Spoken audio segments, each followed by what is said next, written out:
একটি অপতথ্য বা তথ্যের বিকৃতি গোটা দেশকে অস্থিতিশীল করে ফেলতে পারে, মানুষে মানুষে তৈরি করতে পারে বিভেদ। তাই জাতীয় স্বার্থেই অপতথ্যের বিপরীতে প্রয়োজন সঠিক তথ্যটি তুলে ধরা।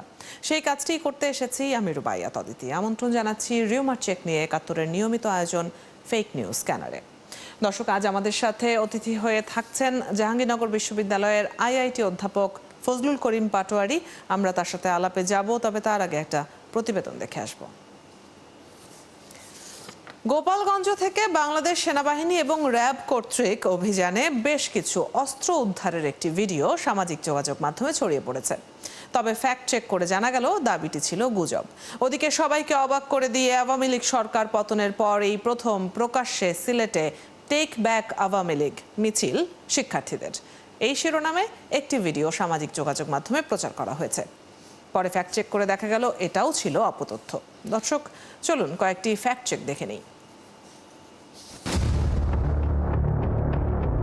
গত 3 দিন ধরে গোপালগঞ্জ থেকে বাংলাদেশ সেনাবাহিনী এবং র্যাব কর্তৃক অভিযানে বেশ কিছু অস্ত্র উদ্ধারের দৃশ্যের একটি ভিডিও সামাজিক যোগাযোগ মাধ্যমে ছড়িয়ে পড়েছে। রিউমার স্ক্যানার টিমের অনুসন্ধানে জানা যায়, অস্ত্র উদ্ধারের এই ভিডিওটি গোপালগঞ্জের নয় এবং ভিডিওটি সাম্প্রতিক সময়েরও নয়। প্রকৃতপক্ষে ভিডিওটি গত বছরের আগস্টে মুন্সিগঞ্জের টঙ্গিবাড়ি এলাকায় লুট হওয়া অস্ত্র সেনাবাহিনীর মাধ্যমে উদ্ধার করে পুলিশের কাছে হস্তান্তরের ঘটনা। অপরদিকে সবাইকে অবাক করে দিয়ে আওয়ামী লীগ সরকার পতনের পর এই প্রথম প্রকাশ্যে সিলেটে টেক ব্যাক আওয়ামী লীগ মিছিল শিক্ষার্থীদের, এই শিরোনামে একটি ভিডিও সামাজিক যোগাযোগ মাধ্যমে ছড়িয়ে দেওয়া হয়েছে। ফ্যাক্ট চেক করে জানা যায় দাবিটি ছিল মিথ্যা। সম্প্রতি গোপালগঞ্জের মানুষের ধাওয়া খেয়ে নৌবাহিনীর পলায়ন, এই ক্যাপশনে একটি ভিডিও সামাজিক যোগাযোগ মাধ্যমে ভাইরাল। পরে রিউমার স্ক্যানার টিমের অনুসন্ধানে জানা যায় দাবিটি ছিল অপতথ্য। প্রকৃতপক্ষে মুন্সিগঞ্জে মেঘনা নদীতে নির্ধারিত স্থানের বাইরে গিয়ে বালু উত্তোলনের ঘটনায় এলাকাবাসীর সঙ্গে শ্রমিকদের সংঘর্ষের পুরনো ভিডিওকে উক্ত দাবিতে প্রচার করা হয়েছে। এদিকে 200 বছর বয়সী এক বৃদ্ধ এখনো বেঁচে আছে, এই শিরোনামে একটি ভিডিও ফেসবুক ও ইউটিউবে ছড়িয়ে দেওয়া হচ্ছে। রিউমার স্ক্যানার টিমের অনুসন্ধানে দেখা যায় 200 বছর বয়সী বৃদ্ধ লোক দাবিতে প্রচারিত এই ভিডিওটি আসল নয়। প্রকৃতপক্ষে কৃত্রিম বুদ্ধিমত্তা বা এআই প্রযুক্তি ব্যবহার করে আলোচিত ভিডিওটি তৈরি করা হয়েছে। দর্শক, আজ ফ্যাক্ট চেক বিশ্লেষণ করে দেখা যাচ্ছে বেশিরভাগ গুজবের কেন্দ্রে গোপালগঞ্জ ইস্যু। নানা উৎস থেকে তথ্য চুরি করে তার সাথে অপতথ্য মেশানো হচ্ছে, এরপর ছড়িয়ে দেওয়া হয়েছে সবকটি সামাজিক যোগাযোগ মাধ্যমে। রুবাইয়াত অদিতি, একাত্তর। দর্শক, আগেই জানিয়েছি আমাদের সাথে জাহাঙ্গীরনগর বিশ্ববিদ্যালয়ের আইআইটি অধ্যাপক ফজলুল করিম পাটোয়ারি আছেন। চলুন আমরা আলোচনায় চলে যাই। আপনাকে স্বাগত জানাচ্ছি ফেক নিউজ স্ক্যানারে। আমরা প্রতিদিনই প্রতিবেদনে কিছু কিছু ফেক নিউজ, কিছু কিছু গুজব তুলে নিয়ে আসার চেষ্টা করি। 4-5টা হয়তো আমরা যেগুলো সংবেদনশীল মনে করি সেরকম নিয়ে আসি। এছাড়াও অনেক গুজব প্রতিদিনই তৈরি হচ্ছে। সব হয়তো ভাইরাল হচ্ছে না, সব হয়তো চোখের সামনে আসছে না, বা সব হয়তো আসলে সেভাবে সংবেদনশীল নয়, কিন্তু গুজব তৈরি হচ্ছে এবং তার একটা বড় সংখ্যক অপতথ্যের যে প্রচার, সেটা রাজনীতিকে ঘিরে। এই বিষয়টিকে, এই যে এখন আমাদের রাজনৈতিক পটভূমি, সামনে নির্বাচন, এই সবটা মিলিয়ে কিভাবে দেখছেন? একাত্তর টিভি দর্শকদেরকে স্বাগত জানাচ্ছি, শুভেচ্ছা জানাচ্ছি। আসলে আমাদের সোশ্যাল মিডিয়া বলি, ইন্টারনেটের যে ট্রাফিক দেখা যায় যে প্রায় 40% দখল করে। তাহলে আমাদের এই ফেক রক্ষা করার নিয়েই উপায় বের করতে হবে এবং এটা নিয়েই চলতে হবে।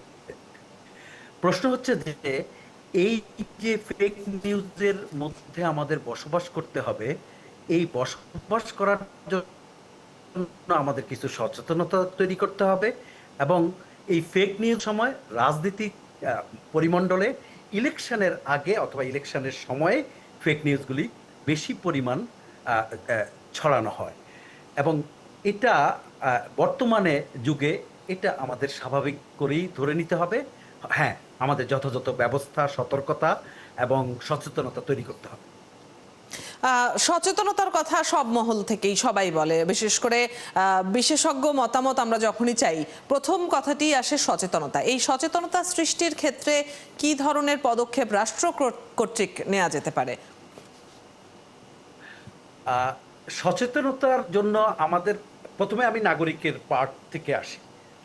নাগরিকের পক্ষ থেকে আমাদের সচেতনতা তৈরি করতে হবে যে যে কোনো নিউজ দেখলেই আমরা বিশ্বাস করতে হবে তখনই যখন এই নিউজটা একটা সরকারি কোনো সাইট থেকে, বিশ্বাসযোগ্য সংবাদ মাধ্যম থেকে এবং বিশ্বাসযোগ্য প্রতিষ্ঠানের মাধ্যমে প্রচারিত হয়।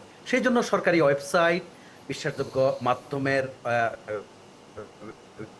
পেজ এবং সরকারি প্রতিষ্ঠানের ওয়েব পেজের শরণাপন্ন হইতে হবে।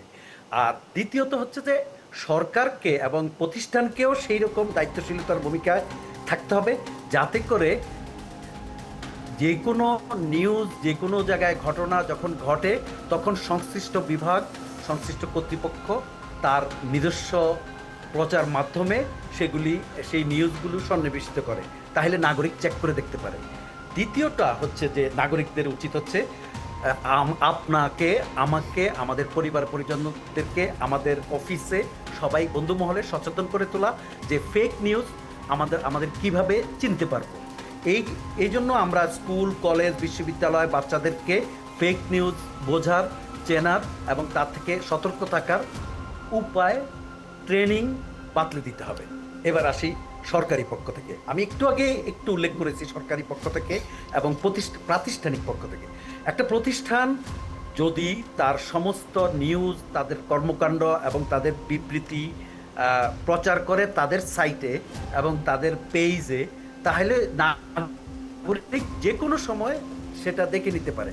এখন যদি সংস্কৃতি এরকম হয় যে একটা প্রতিষ্ঠান তার সব নিউজগুলো তার সাইটে প্রচার করে না, একটা পুলিশ ডিপার্টমেন্ট সমস্ত ঘটনা তার বিভাগওয়ারি, খাতওয়ারি এবং টাইপ অনুযায়ী প্রচার না করে, তাহলে নাগরিকও বিভ্রান্ত হবে যে ঘটনা হয়তোবা ঘটেছে, পুলিশ এখনো প্রচার করেনি।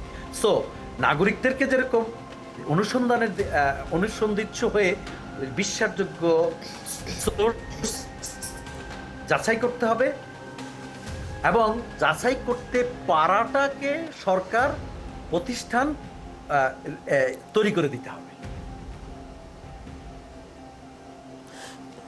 জি, আমি যদি আরো কিছু আপনার সাথে যোগ করি, তাহলে দেখুন আমাদের বিভিন্ন ফেক নিউজ, আমরা জানি যে ফেক নিউজ আসবেই। আর বর্তমান এআই যুগে ফেক নিউজ তৈরি করাটাও আরো সহজ হয়ে পড়েছে।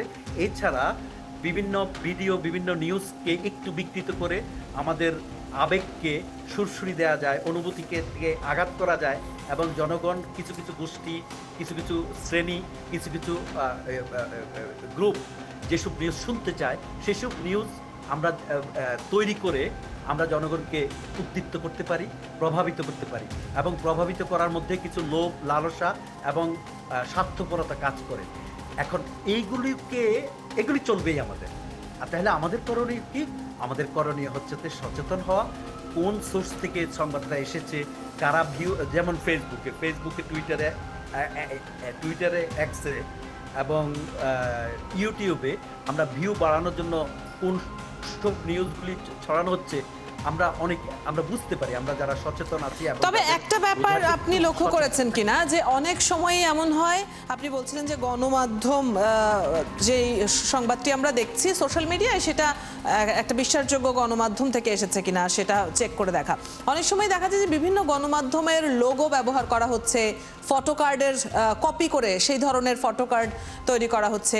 এআই, মানে এখন আসলে এত আর্টিফিশিয়াল ইন্টেলিজেন্সের এত উন্নতি হয়েছে যে এগুলো তো একদম বাস্তবসম্মতভাবে তৈরি করে ফেলা কোনো ব্যাপারই না।